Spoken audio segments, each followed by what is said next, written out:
Hello everyone! So today I thought we could enjoy spooky season a little bit more, and I thought that we could sit down and talk about some of the ghostly goings on that go in our house.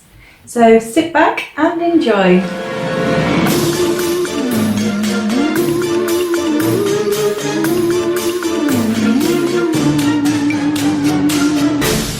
So yes, our house is an old Victorian terraced house. And from what I know, it was built in 1901. So where we live, it's an old factory town. There's tons of factories, and obviously houses were built for the factory workers to live in. So the reason I fell in love with this house was because of all the original features that are left in this house. Because compared to a lot of the houses on this street, this one's been left relatively untouched. We have an old cupboard that's inbuilt, that's not been ripped out. We have the old fireplaces. This one has been amended. I think these used to be kitchens. This middle room used to be a kitchen at some point. So there would have been a stove here that went up into the chimney. However, obviously this has been done up and the actual fireplace itself taken out. But in our front room, which we use as a dining room, which I'm usually sat in with the white brickwork, that's all original. We have the original Victorian tiles in there. We also have one in our bedroom, and we still have the old brickwork outside. And one part of this house, which is very original and very terrifying, is the cellar. And in this cellar, the doorway is in our middle room, our dining room, our living room, and you really have to pull the lock across to unlock it to get down into the cellar. Cellars themselves are slightly terrifying. I think most people feel a bit uneasy when they go into cellars because there's always going to be a certain smell of damp, a general aura around a cellar. There's nothing completely scary about ours. It's tiled out. You can see where the old fire pit used to be. There's like a bench in there and then the wooden beams. But part of the cellar that terrifies me is there's an extra doorway into an old coal shed. Now this coal shed has no light or anything, and it has an old coal chute that comes down from the path outside down into our cellar, which is now covered over. So this coal shed is really eerie. There's a really odd feeling around it. So and we noticed that the door, no matter how much we shoved it closed, would always pop open. So we actually have a tree stump in the way because it's slightly terrifying, as you can imagine.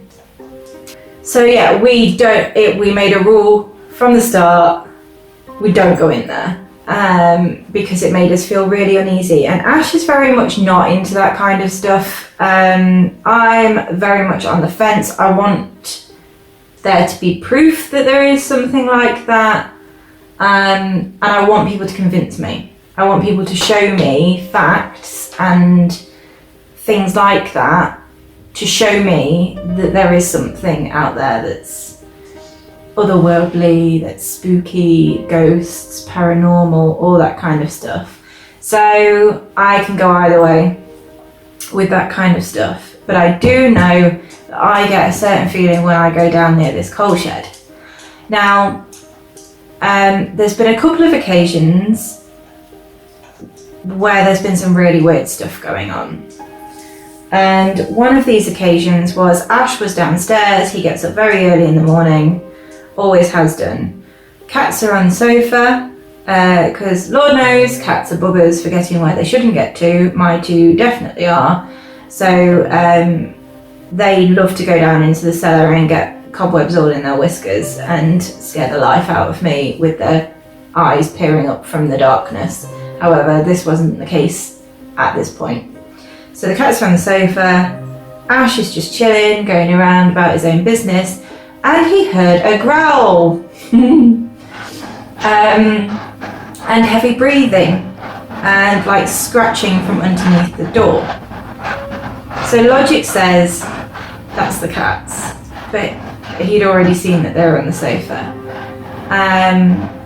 So he tentatively checked, and there was obviously nothing there.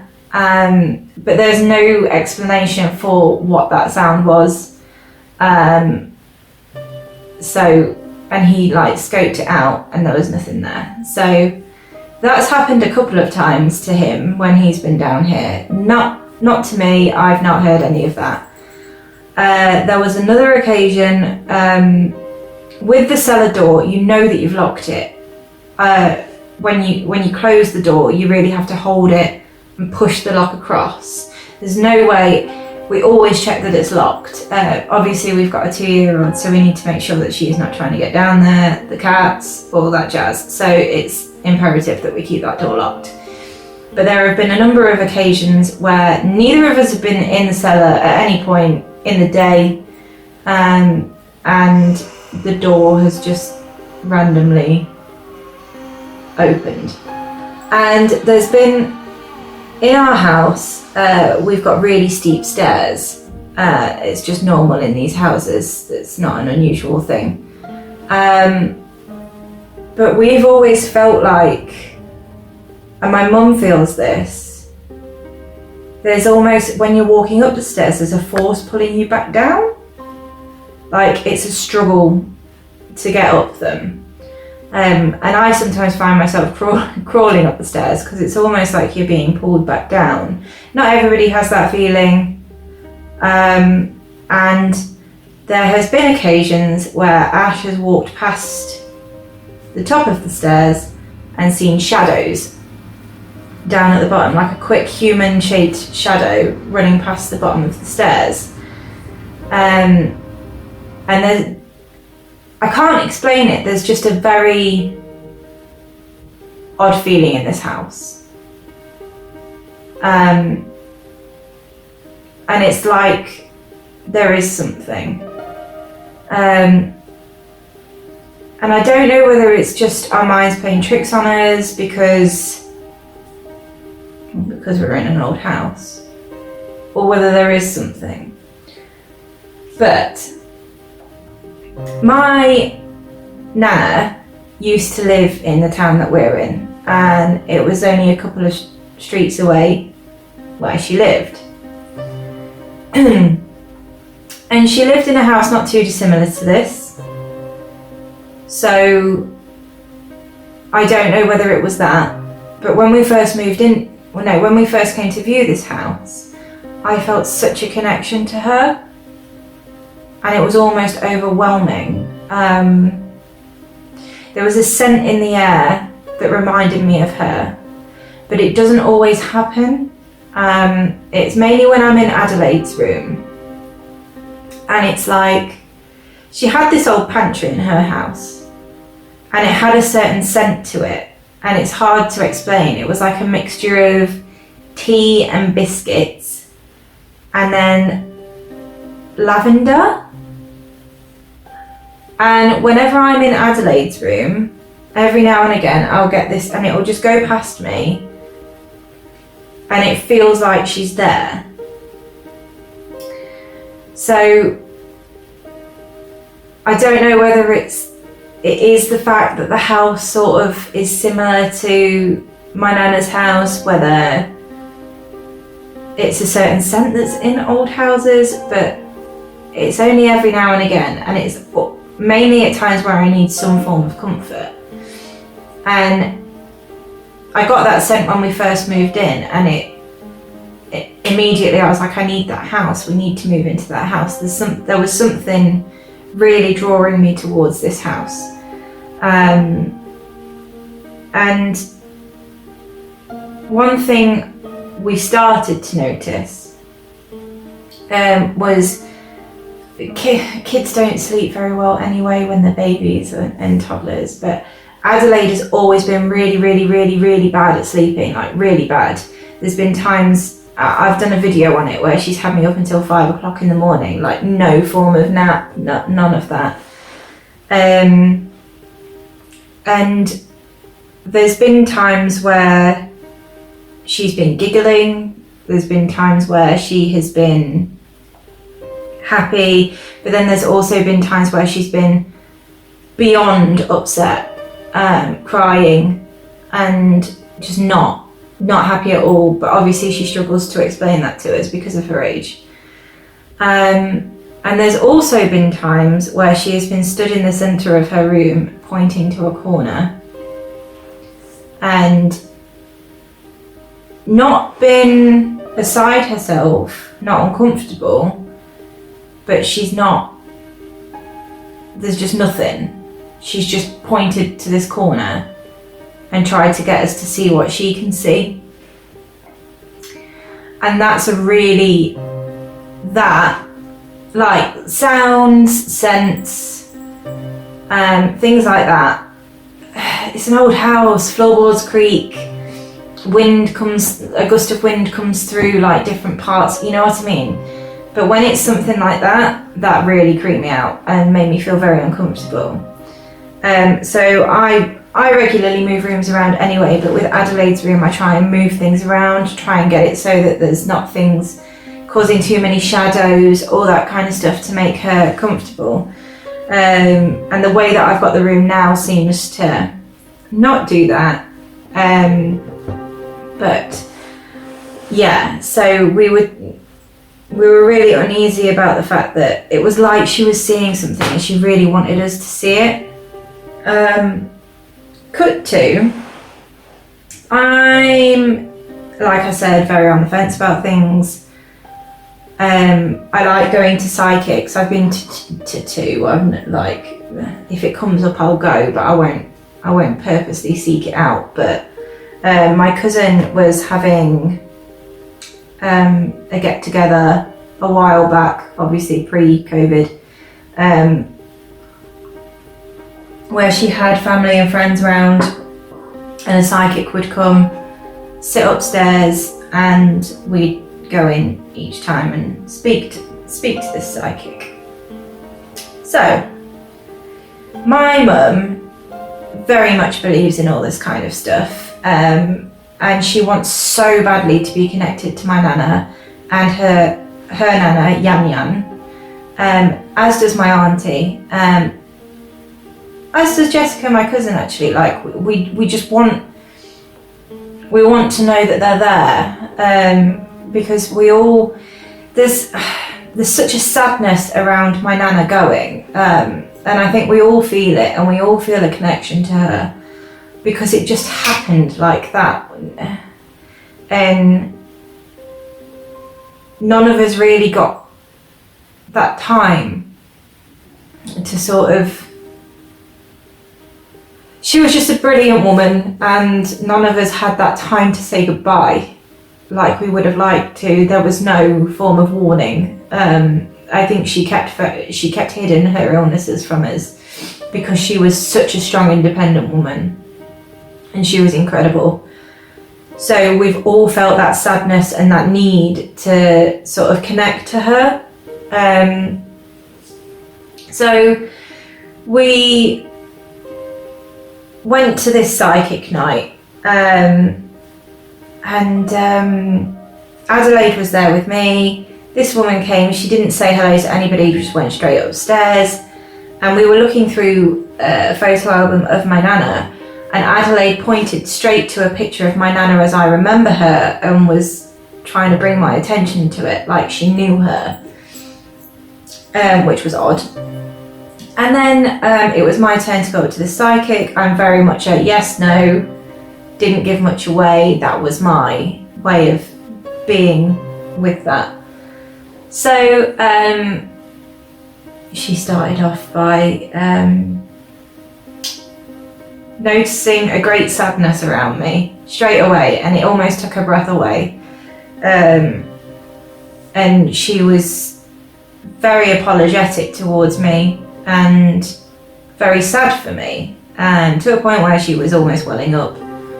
And she did some stuff with cards, and she pulled out a betrayal card, and said that there'd been a massive betrayal in the family, which is something that I'm not going to go into, but there had been, and that there was a sadness inside me, that like there was a hole inside me, and again there was something that had happened in that time that created that, and she was right on that, on the nose. And she said, "Oh, you've got a daughter," and I said, "Yeah," and she goes, "You've got a real connection with her, haven't you?" And I said, "Well, yeah, she's my daughter, I kind of hope so." But she goes, "No, but there's a real bond there," and there is with me and Adelaide. I think if anybody sees us together,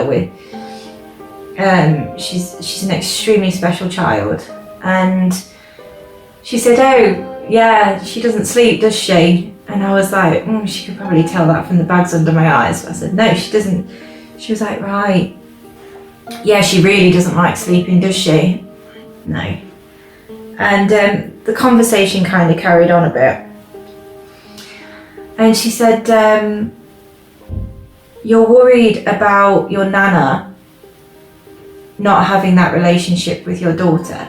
Like it upsets you that she doesn't know her."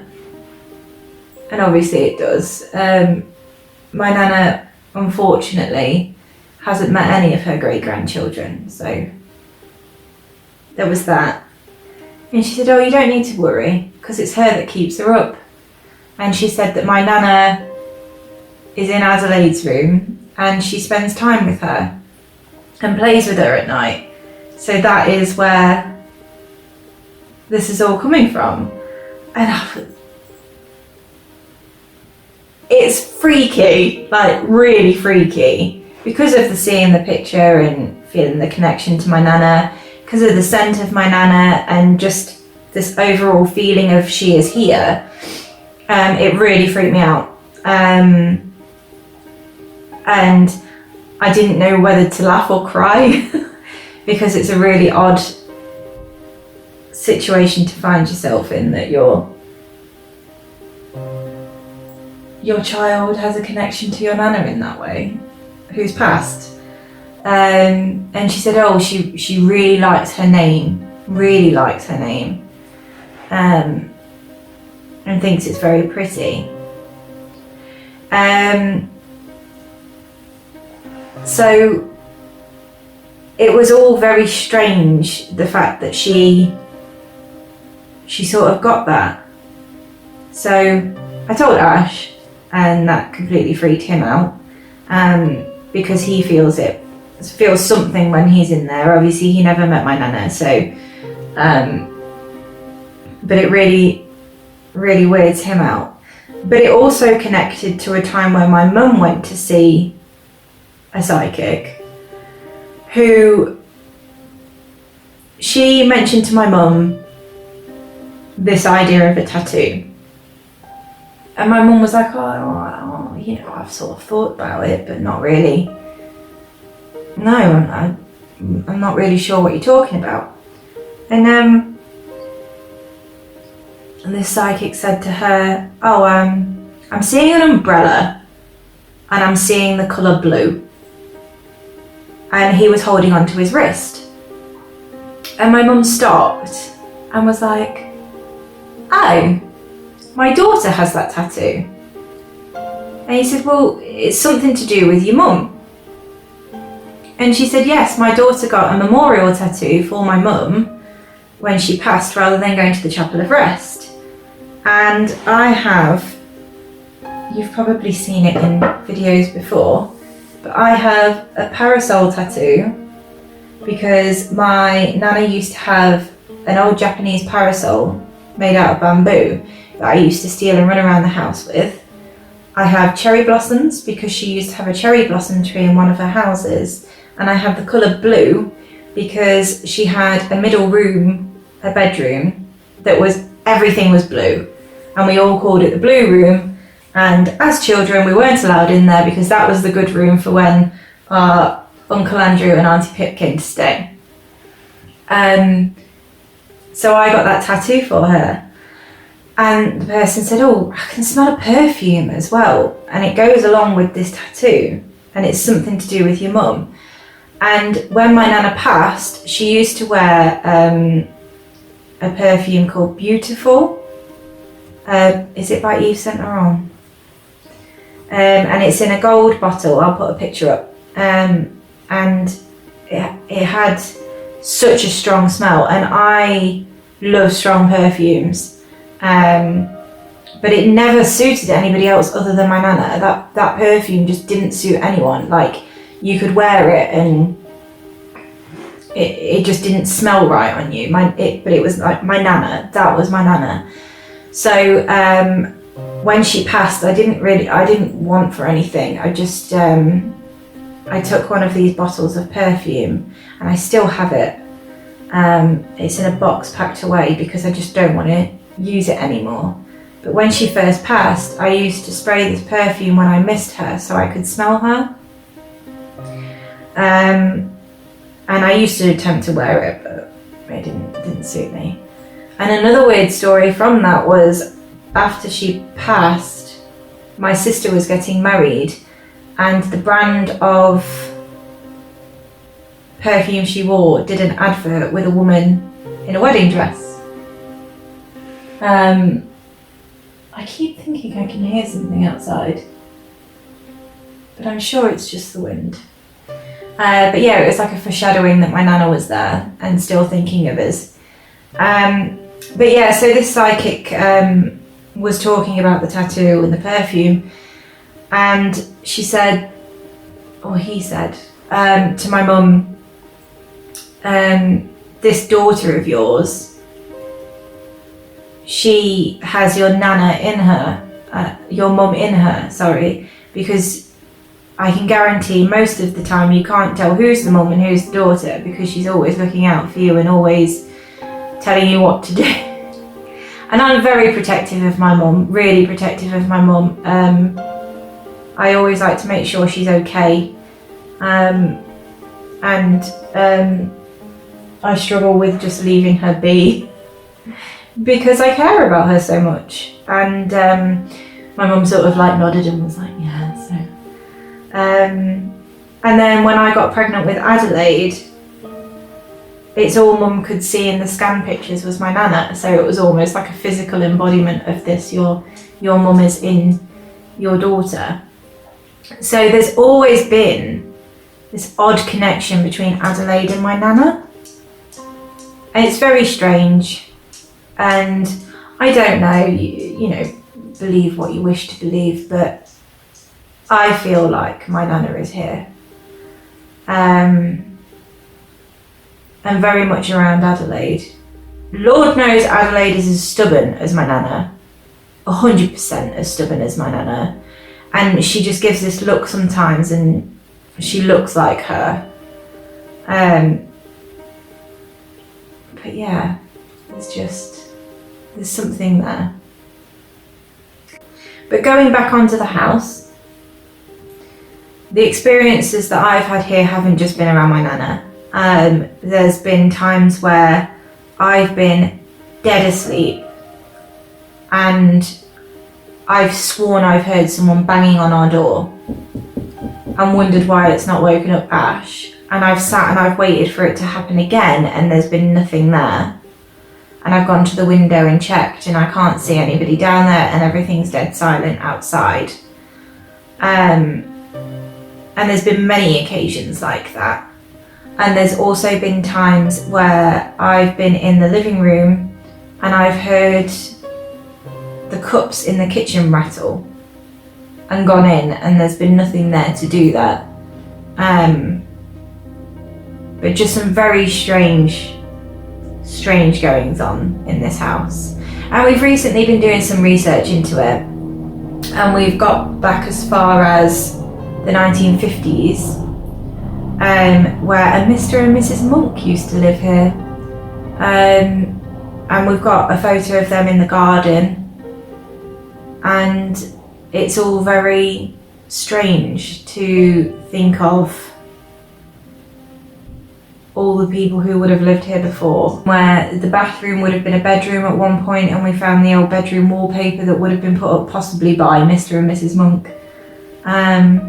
Because I think down here it would have been an open fire and then they would have just had a tin bath where they pulled in front of the open fire. Apparently there was a well in our garden with a pump, and that was how they got the fresh water, and that was in the 50s. There is definitely something not quite right in this house. I don't think it's something that would hurt us. I don't think it's anything like that. It's all very friendly, and I do feel comfortable here. It's not, I feel scared.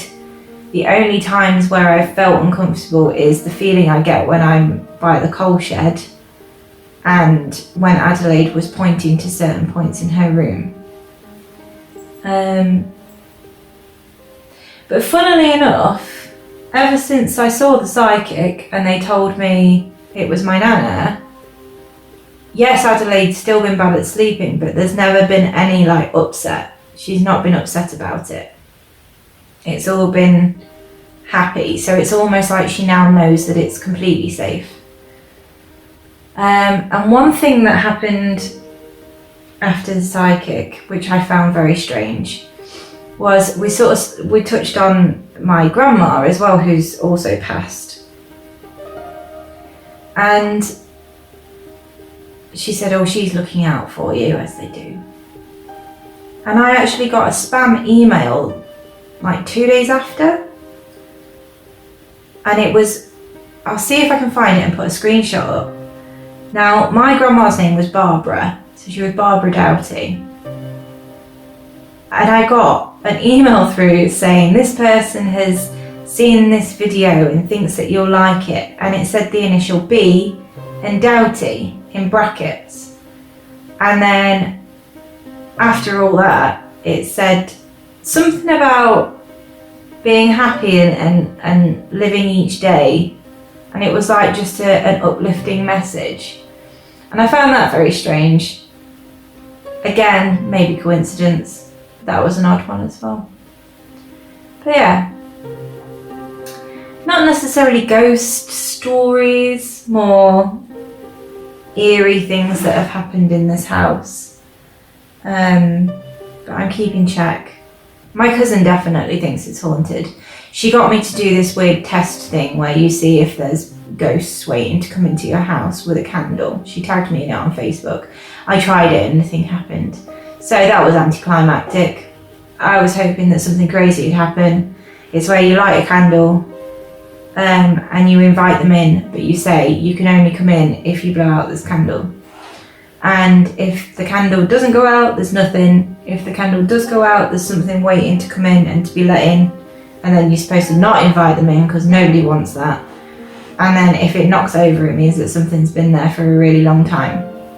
Now, she did say that I didn't do it at the right time. I did it when it had just turned evening, so she told me to do it a bit more of a late, spooky time, but we'll see if I do that again. But I'll show you the video of me doing it where it's just basically nothing. But yeah, I might go and see a psychic again. Interested to hear different things from what people can tell me.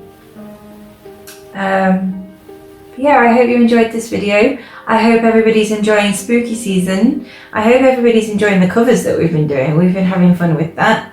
And I think next video I'm probably going to show you some pumpkin carving and what we got up to for Halloween, because next week is Halloween. So enjoy. Speak to you soon. If you want to enter, you'll have to extinguish the candle.